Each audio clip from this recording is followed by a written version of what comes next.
Last week, we gave you Allen Robinson, Chris Godwin, Antonio Brown, Curtis Samuel, Nelson Aguilar. Ooh. But there are more free agent wide receivers that could impact teams, so we're going to talk about it. Let's get straight to it.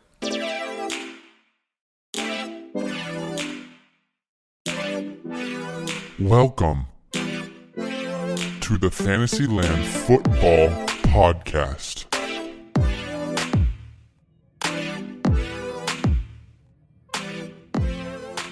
Hello. Hello. All right. What up? We are here. That's from, what movie is that from? Why am I thinking of that? That's from Horton Hears a Who. We are here. Welcome. It is Tuesday, March 4th. Thursday. It's Thursday.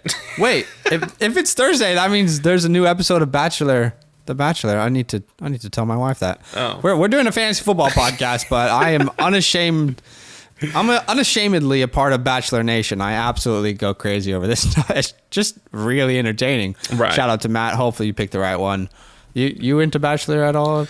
No. Or is it just me? Me neither. Nah. It's not. It's not a thing for me. Oh, gosh, just hit my mic. Yeah. Okay, so you're not part of Bachelor Nation then? No. All good, man. I mean, you're missing out, but shout out to Matt James. I mean, if I have to choose one, the girl I wanted you to marry is already gone, so GG's. All right, let's talk about some need-to-know news. This is a fantasy football podcast, just so you're aware if you're listening for the first time. We're going to talk about some NFL today. What is going on here?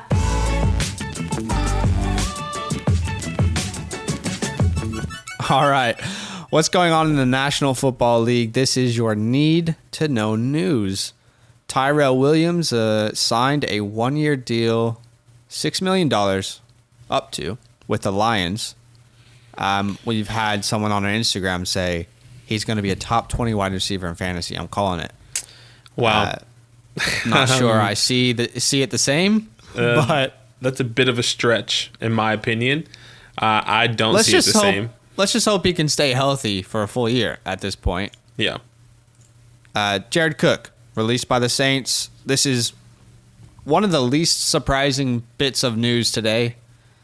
Jared Cook feels like he aged 15 years in the last 2 years. Just doesn't look like the same dynamic tight end at all. Who's a name we should be potentially looking out for that now that Jared Cook is off this squad with the Saints? Yeah, absolutely. Look, one guy I personally like is Adam Trotman. I always say his name wrong. I thought it was Truman. I always think of Truman, the Truman Show. Oh, yeah. Shout out to the Truman Show. Yeah, but look, he was a third-round pick in 2020. Look, he caught 15 out of 16 of the targets last year, which obviously it's not a lot, but it's something. It shows small sample size, exactly. But that is definitely what a coaching staff would like to see. What did you do, with the targets we gave you? How did you use those? So Adam Trotman, we'll definitely be talking about him in the offseason. A name to be on your radar. Mm-hmm. We don't know what the quarterback situation is on the Saints, so we're not going to waste time just yet talking about that. Yeah. What's up with the Ravens? All the entire offseason, Badaki's been saying the Ravens are a team to get a star wide receiver. I thought so. Not looking I likely. thought the Ravens would have been a top contender to be pursuing a top receiver, but it looks like they're not going to pursue any star. It doesn't look like any star receivers, but they're not going to go for the star receiver in A-Rob, the star receiver in Kenny G in free agency. It seems, I mean, according to those reports, in my opinion, it looks like they're going to be drafting somebody. Yeah, definitely. I think they're in a good position to take a guy like a Bateman, Terrace Marshall, one of those guys. We'll see. Last bit of news, Kyle Rudolph is officially a free agent because he was released by the Vikings. A little bit odd when they signed him to that extension not too long ago. It felt like he wasn't producing, and it looks like his time with the Vikings has come to an end. However, it seems like there's no bad blood. He wrote a heartfelt goodbye on Players Tribune. It's definitely worth a read. It's very heart-tugging. But now Rudolph is gone. which means someone could step into a fantasy relevant role. Irv Smith and Tyler Conklin are big names. I feel like Irv Smith's probably the guy most natural to step in. He is the more athletic tight end, in my opinion. Yeah, we saw glimpses of him last year. Yeah. And who knows, maybe the opportunity will be what he needs to break out. It's too early to say, though, guys. We got to see what's going to happen in free agency. There are so many moving pieces, and it's going to continue to be that way. Lots going to be changing over the next couple months leading up to the draft. The easiest way for you to keep up with everything happening in the league and fantasy football is to follow us on our socials. And the easiest way to see what we do as Fantasyland Football, everything in one link, go to this link, solo.to/fantasylandfootball. Again, that's solo.to/fantasylandfootball. Do you want to watch the show instead of listen to it on a podcast? Hey, our YouTube page is in that link. That's right. Do you want to follow us on Facebook, Twitter, Instagram, TikTok? That is your link. That's what you need right there. So that's what you need. All right, let's keep talking about some free agent wide receivers. It's free agent frenzy on the show today, and we've got some wide receivers to talk about. Tell them to bring me my money. So, Badaki, last week on the show, we talked A-Rob, Chris Godwin, Antonio Brown, Curtis Samuel, Nelson Aguilar. There's obviously a lot more names who are free agents. Who's the first guy we're talking about today? Yeah, absolutely. Look, first guy up today is JuJu Smith-Schuster, the 24-year-old, obviously in Pittsburgh technically right now. He finished wide receiver 16 this past year. He did pretty decent. He averaged 14.6 fantasy points. But the big question for you is, will JuJu, Corvette, okay, leave the Steelers in 2021? Corvette. Yes, he will be on a new team in 2021. Why is that? I think he wants to stay in Pittsburgh. I genuinely believe that he does. And let's hear from the man himself. He is quoted to have said recently, at the end of the day, I want to have my legacy in Pittsburgh and retire there. He said, I don't want to leave. That is pretty obvious that he would like to stay in Pittsburgh. However, wide receiver isn't a big need for the Steelers team, unfortunately for him. Right. They have a pretty bad cap situation. They are currently $11 million over the cap. And I believe for JuJu and for this team, it is actually best that they both part ways. JuJu, there's a lot of potential landing spots that we're going to cover, but he was a second-round pick in 2017, the quote-unquote team MVP in 2018. Right. Had that beef with Antonio Brown when Antonio Brown left. That's kind of been the story, though, is he's been Antonio Brown's sidekick. Since entering into the league, it's, he's a great asset to Antonio Brown. Then Antonio Brown left.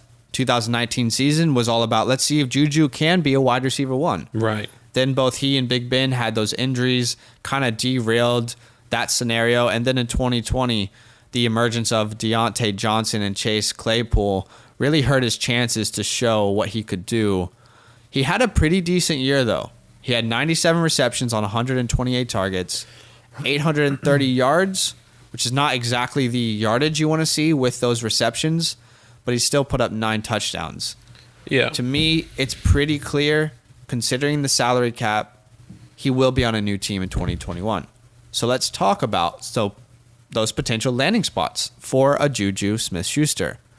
And oddly enough, Badaki, as you and I were going through the list of what teams could JuJu fit in, there are actually a lot of teams that make sense for JuJu to land in. Yeah. He is kind of a great wide receiver 2/1 on certain days to help a team out. There's a lot of teams that he could land in and have an impact straight away. What did Allen Robinson say to us? He said, I want to go into a team and contribute. Yeah. JuJu can do that for a lot of teams, regardless of the TikToks and the nonsense. I think he's probably learned from that. I think he will be more professional this year coming in. But what's the first team that makes sense? First team that makes sense for me is the Raiders, okay? Obviously, there's already been reports interested that the Raiders are interested in JuJu. Obviously, they're currently $7 million over the cap. I think they would get some more cap space, obviously, in the offseason, releasing people and cutting people, whatever the case may be. John Gruden would like to get some more weapons for Derek Carr. Mac Mayo as well. He knows the talent that JuJu has and seen. But look, imagine Waller in motion, JuJu on the outside, okay, Ruggs on the opposite side of him, Hunter Renfrow in the slot. And then you got the big boy in the back in JJ. Okay. That's beefy. That's beefy. Yeah, I like it. I can definitely see it happening. I think in this scenario, let's assume that Nelson Aguilar is on a new team in free agency. Okay, yeah. Let's assume that he's not with the Raiders. I think that's the most likely scenario if JuJu does land with the Raiders. There seems to be some mutual interest. I like it. I think they kind of need another weapon in this offense. Yeah, I think so as well. To be honest, the only thing that holds me back is, if we're honest with ourselves, what's the biggest glaring need for this Raiders team? And that is the entire defense. Just every position at defense could really use some help. So with them already being $7 million over the cap, it might make sense to improve the defense. However, there is mutual interest. So we both like this spot, right? And in fantasy as well. I think he could be a relevant fantasy wide receiver in Las Vegas. I think you had to. It's true. He could be a relevant fantasy wide receiver. I think the big question is, in my opinion, in this scenario, can Derek Carr produce points for a fantasy wide receiver? Obviously, we know Big Ben can with Antonio Brown and all these other talented guys he had around him, and he was making JuJu to be that guy. But is JuJu? I think we both agree he's not a true wide receiver one. Like you said, he can be a wide receiver one, depending on the day, right? Well, let me pose maybe a different question. Okay. Potentially, does this hurt Darren Waller, Henry Ruggs, and Josh Jacobs' fantasy value if JuJu lands in Las Vegas? There's only so many targets to go around. Right. I think so. I think we have to assume so, purely based on JuJu's talent, what we've seen. I think Darren Waller will get probably the least amount of hits or points taken away in a fantasy perspective. But I think JJ, in my opinion, will probably get hurt. Ruggs will get hurt, even though Ruggs wasn't that big of a person to kind of come in. Yeah, let's not project injuries though. I don't want to project people getting injured. But I wasn't projecting him getting injured. Oh, I thought you're sorry. You're saying like they'll be hurt in targets. Correct. My bad. Yeah, they'll be hurt in targets. That's good to clarify. I think all these guys will be hurt in targets. Have you not meme where the guy's like, look, I'm kind of an idiot. So there you go. Okay, I like the Raiders. The next team is the Washington football team. You know I'm a Washington fan. We don't need to talk about that. But we have money, and we need a solidified wide receiver too. JuJu, in my opinion, is maybe the best version of a wide receiver too. He's shown that with Antonio Brown. Am I saying Terry is as good as Antonio Brown? No, I'm not saying that. Right. However, Terry McLaurin's a very talented wide receiver. If you bring some attention off of him and onto a guy like JuJu in an offense, I think we could see a scenario where both Logan Thomas, Terry McLaurin, and JuJu thrive in this offense. I think, in my opinion, it kind of opens up things rather than takes away. Right. It's true, because Terry was getting double teamed a lot. And, now that kind of has to, these defenses are going to have to put their eye on JuJu now. And obviously Logan Thomas was something that we weren't expecting this year. So a lot of people are going to say, well, this guy's talented as well. We need to really put our eye on him. So I agree with you. It's definitely going to open up. I'm interested to see if that's going to happen. Once again, is Taylor Heineke this guy? Are they going to drop the quarterback, or somebody else is going to come? Put some respect, Taylor Heineke. All right, put some respect on the boy's name. Okay, some other teams that make sense would be the Jags, the Jets. Both have money. both need wide receivers. Yeah. The Patriots, same scenario. The Chargers are a team we're going to talk about only because he said on Fortnite, "Bring me to the Chargers." I was like, Keenan, tell my boy Keenan I'm coming home. Yeah. And then another scenario you liked in particular was the Browns. Quickly tell us, why does that scenario make sense? Yeah. Look, this scenario, in my opinion, only works if OBJ gets traded. So obviously OBJ has been hurt. He's torn that ACL. He was out for the season or for majority of the season. So I believe that there's already been talks that the Browns are in talks of trading Odell, and there's interest out there of other teams potentially. But I think that if JuJu comes in and steps into this offense, obviously they have the young guy in Higgins out there, and then they also have not the young guy. That's T. Higgins. I'm thinking of T. Higgins.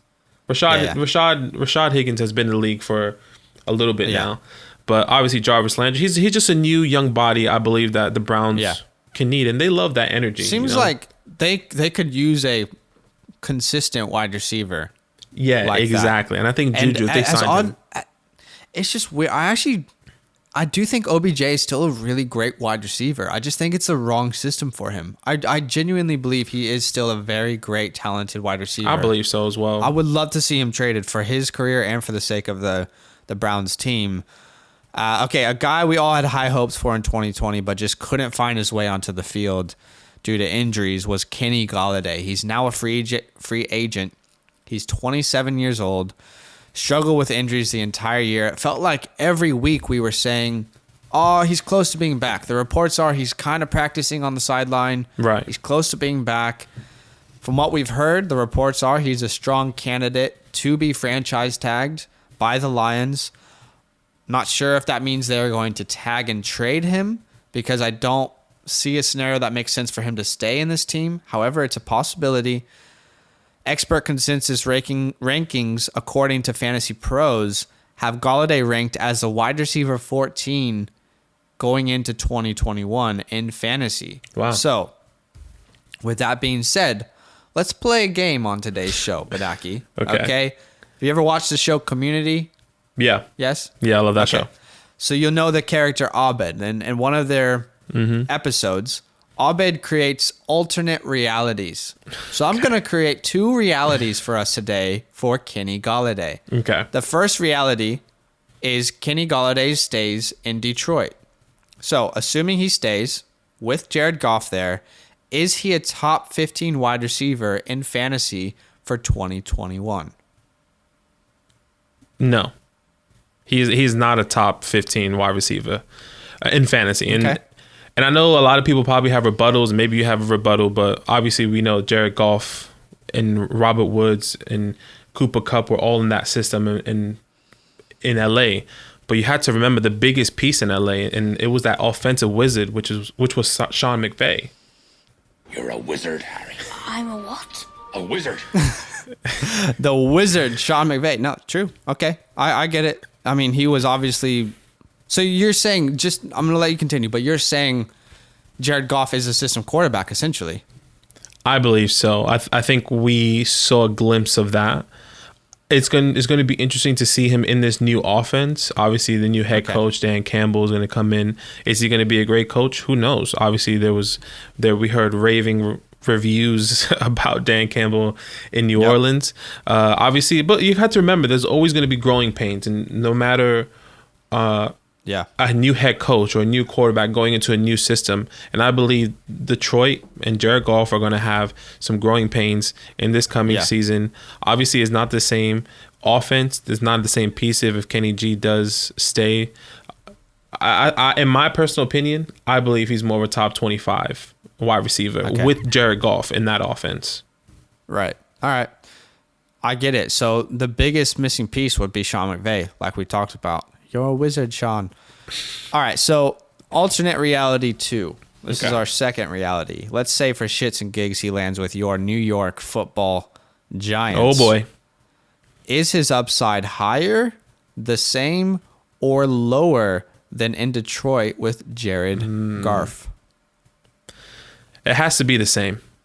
And it hurts me to say this, because obviously I love my New York Football Giants, but in a non-biased perspective, you know, you had to look at what the Giants are doing, what they have, in everything. So obviously I love DJ. Let's be honest. Obviously, there's still some upside for DJ, and we have to remember that he's returning with the same personnel around him for the first time in his career.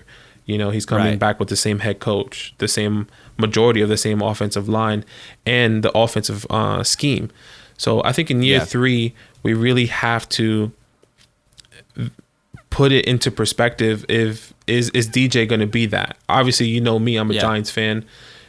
David Gettleman always says you will always know your potential in year 3 out of any player, especially a quarterback. So DJ, this is last year for DJ, because if not, and Dave Gettleman's still there, DJ is probably gone. You know? Yeah, I mean, DJ's on the hot seat, some would say. Are you that guy? Well, according to David Gettleman, we'll find out this year. Yeah, so look, there's a lot with DJ, and I think we saw Darius Slayton and how he was throwing those deep balls to Darius Slayton. But just imagine Kenny G. He's going to be that upgrade to Darius Slayton. He's going to be this guy that can really clean up those mistakes that Darius Slayton made in his young career. And Kenny G, obviously, with that experience, can come in, take over, and say, you know what, I'm that guy for you. I'm that deep ball threat, that deep ball receiver for you. Let me come in and help. So I personally like it as a Giants fan and not as a Giants fan. Plus, there's also been reports that, you know, the Giants could be pushing for him. Okay. But just so we're on the same page, his fantasy perspective is the same in Detroit with Jared Goff than in New York with Daniel Jones. And I think that's what we found as we were looking at landing spots for Golladay, teams that make sense. Most of the teams were like, oh, is that really an upgrade? I don't know. I mean, if he lands with the Dolphins, is Tua going to be a better fantasy quarterback for him? How about the Colts? Carson Wentz? I don't know if he's good, you know. So it's actually really hard to find teams that have money who have the need. So it's hard to say if he will actually be a better fantasy player if he leaves in free agency. But it's definitely something to consider. Wherever he lands, he's going to have an impact, though. Yeah, I believe so. Wherever he lands, he'll have an impact, and I believe hopefully if he lands on a good team. But I think we should talk about his teammate also in Detroit. Yeah, obviously he's also in free agency, and that's Marvin Jones. He's 31 years old, finished wide receiver 18 in fantasy last year, averaging 14.2 fantasy points per game. Obviously, he's been a little bit inconsistent, but look, we had to remember that he was on a week-to-week basis. Okay, he was a classic Marvin Jones. He will have a breakout week, and then he will go missing. So my question for you is: will Marvin Jones be on a new team next year? Yes, he will be on a new team. And I'm sorry if you're hearing any sounds in the background. Someone is obviously calling up to my apartment, but no one is home but me. But I'm doing a podcast. That's beautiful. Look, I think Marvin Jones will be on a new team in 2021. I think it's pretty much set in stone. They don't have the money to re-sign Marvin Jones, and I don't think they have the interest either. He's 31 years old. He's not necessarily a wide receiver that changes games significantly for you. In my opinion, he is the ideal wide receiver 2 for many teams in the NFL. I like him. So let's talk about some landing spots for him. Yeah, look, I like him. I see a lot of different potentials for Marvin Jones. Obviously, the Bears, the Colts, the Packers. And I think one of the ones that I kind of want to talk about is the Bears. You know, obviously, if they lose A-Rob, then Jones can come in and be this guy. Obviously, Darnell Mooney is an up-and-coming wide receiver. A lot of people in fantasy and in the fantasy football world really love Darnell Mooney and what he can bring to that table. So let's not sleep on him, okay? Because he's going to come in and do something. I think Marvin Jones is going to be that veteran guy that can come in and mentor Darnell Mooney and be, hey, this is what you can do a little bit better, you know? Yeah. And I like that. He's obviously he's been with an elite wide receiver in Kenny Golladay. I think Kenny Galladay's got that elite talent. So, by the way, don't sleep on Darnell Mooney this year. Little side note. Colts might make sense. Give Carson some more weapons. Yeah. Could take some attention off of a young stud like Michael Pittman Jr. And they got money to spend. So maybe it makes sense for them. I believe T.Y. Hilton is probably played his last days as a Colt. So maybe this makes sense to slot in a guy like Marvin Jones. And potentially the most sexy fit is the Green Bay Packers. What's the issue? They don't got money. Yeah. But they have a need. So sometimes when you have a need, you will find ways to get money.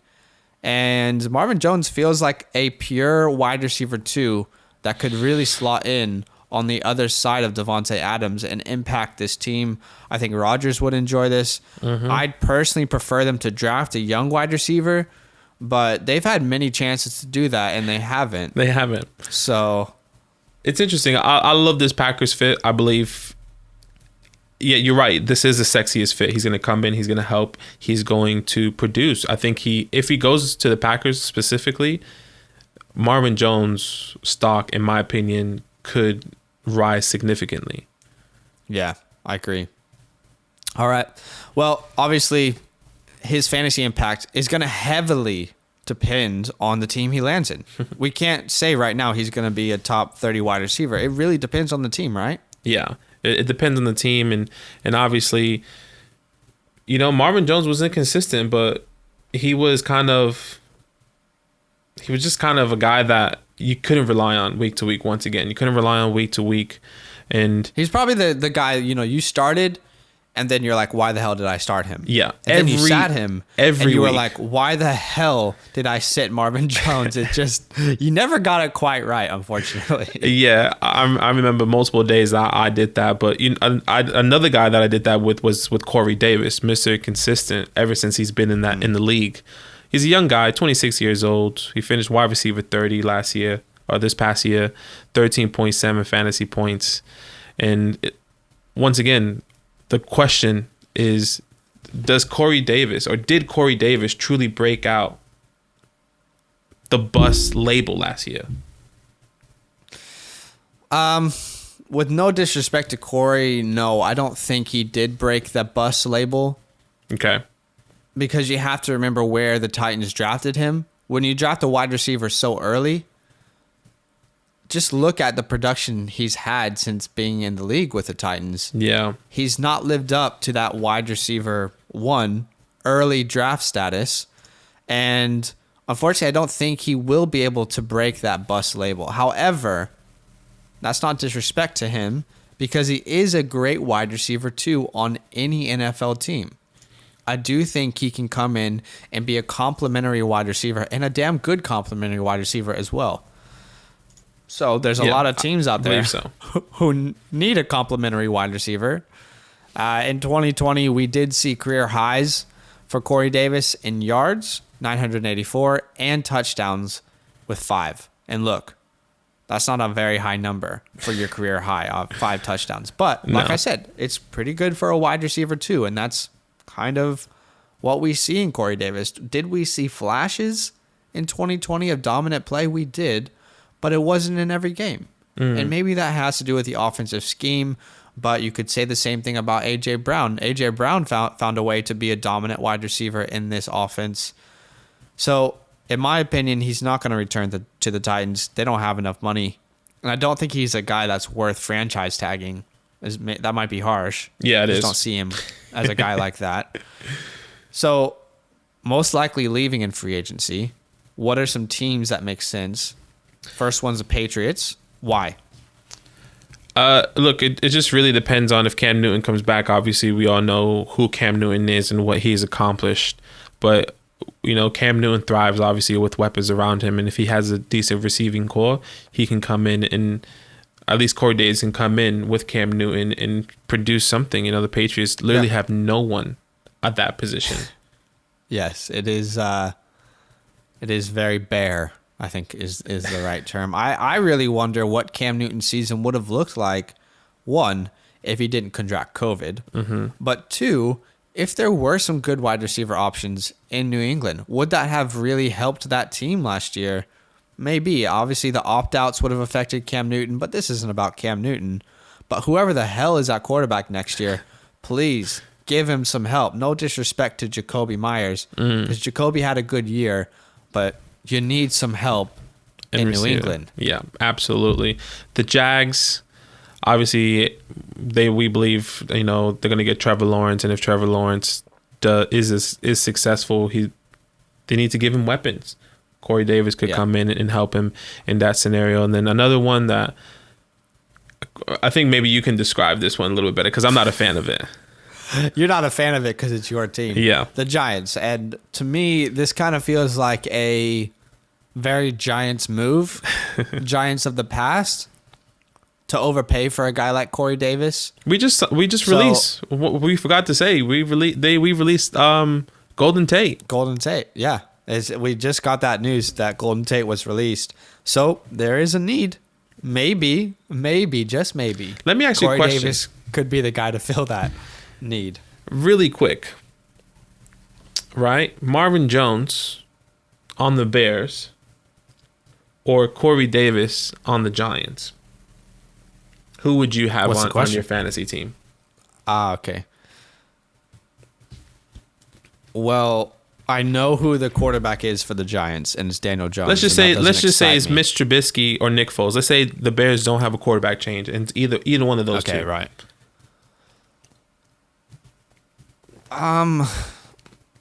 I think Corey Davis, but I don't think it's not like a drastic difference. I'm not like, holy crap, Corey Davis is a wide receiver 20.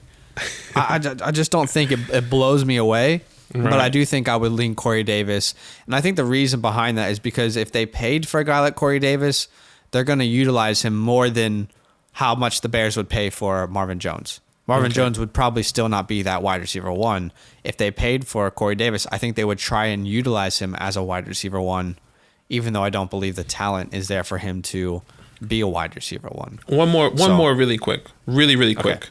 Corey Davis, even though this is not on our list, but Marvin Jones to the Packers or Corey Davis to the Packers? Corey Davis to the Packers. Okay. Because I feel like he could slot better where Devontae Adams needs the attention taken away from him. Okay. So I'll go Corey. Look, it's hard to see Corey having a massive impact in fantasy this year, regardless of where he goes. I think his upside at best is like a wide receiver 25. Even if he is the wide receiver 1 on the team, like that is ceiling, right? Not floor. Do we agree? Yeah, I agree. 100% agree. Okay. All right. Well, Will Fuller had an amazing year in 2020, and he's now a free agent. He's 26 years old, still a young guy, and before his suspension, Will Fuller was the wide receiver 8 in all of fantasy football. He still has 1 game left on that suspension for 2021.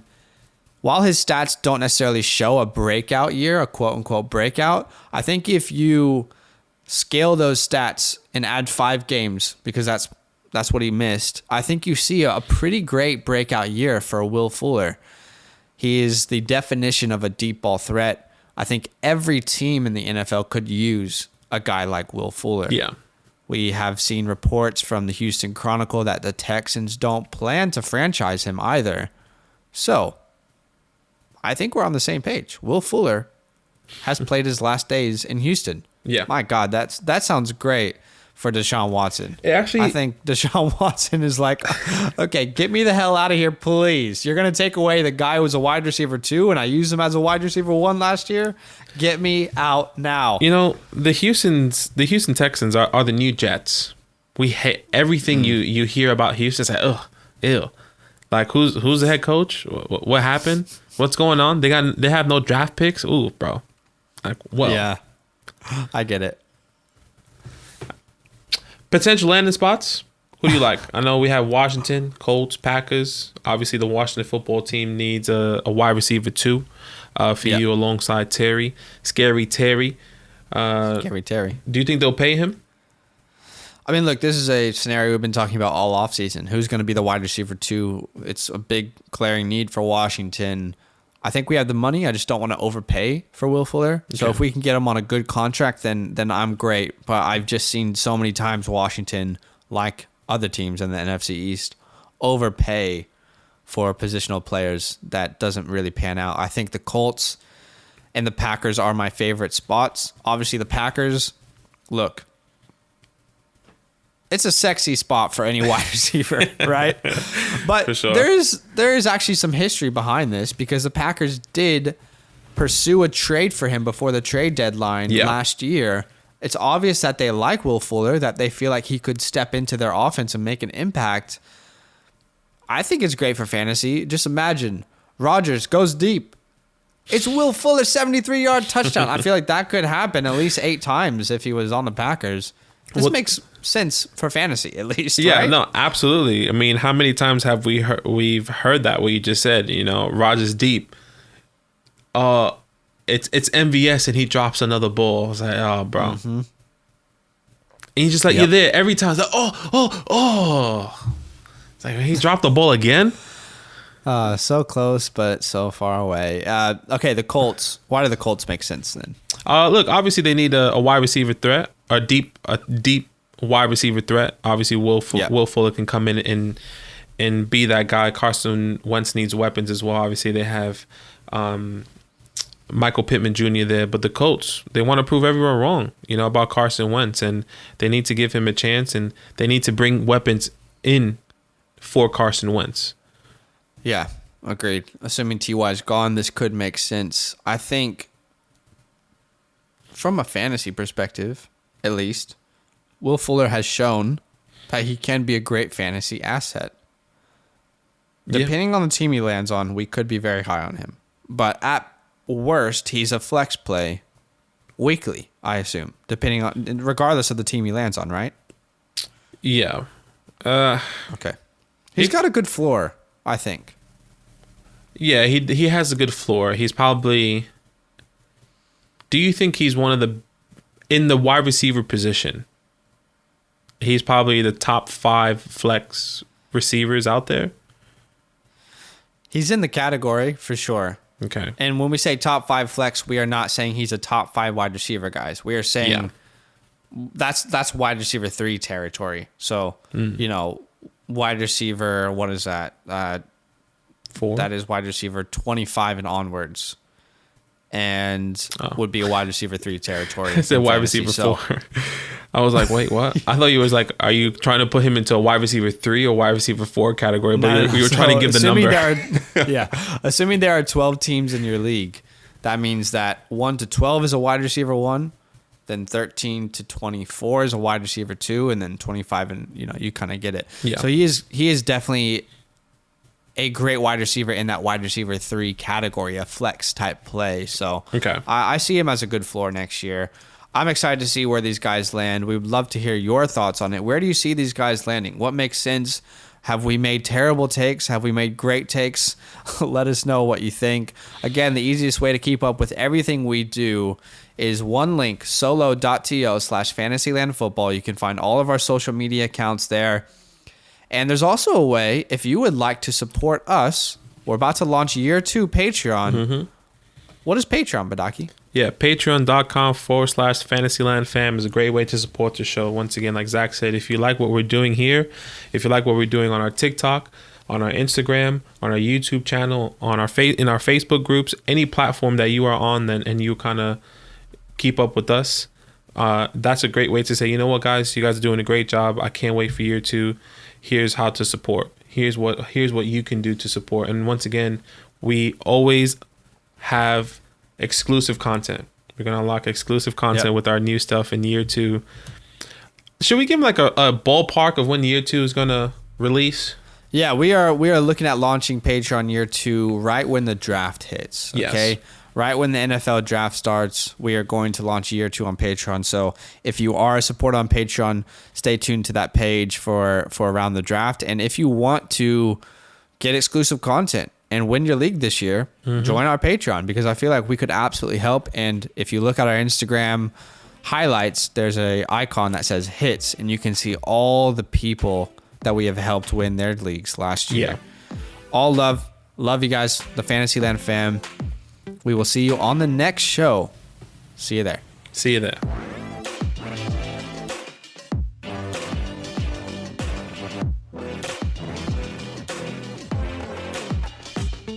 Hey, yeah, you, the one listening to this podcast, you made a good decision today. Keep making those good decisions. You know what? Go ahead and do a little dance right now, like no one's watching. 'Cause you deserve it.